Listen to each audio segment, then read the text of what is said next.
how do we grow in success, in prosperity? Well, the framework is kind of simple. You have a plan, you have strategy to execute that, and then you have the boldness to execute that. Call it counsel, strategic judgment, and power. Okay, well, how do you actually execute those things? Well, you have to be practical, and the whys are practical.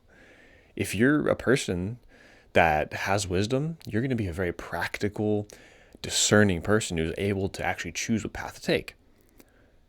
Proverbs 8 says, wisdom owns those things. Wisdom owns the counsel. It owns the sound judgment or the strategy. It owns the power, that boldness to execute. So what does this mean? Well, this means that wisdom will see prosperity or success as a byproduct of itself. And so the whys aren't like our society that we're in. Society today chases after material wealth, richness, items, things, materialism. It's chasing after those things, and the power of some kind of kingdom. And what wisdom says here is wisdom sees those as a byproduct. It's kind of a secondary thing. Here's a reframe for you. As you grow in wisdom, you will probably tend towards prosperity. You will tend towards success, because a wise person will exhibit the qualities of a person that achieves.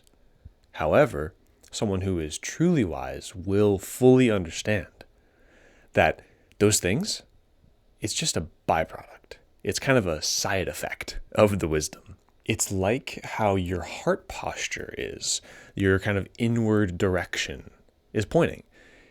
The wise do what they do, not because they're going to get rich or because they're going to know a lot of people or have a famous face. They do it because what they're doing they know is right and good for God's creation. And as a result of doing things that are good for creation, there will be some other benefits to that. But the fundamental truth of it is that it just is good. And that in itself is enough. And it's kind of cool. Success may come or it may not.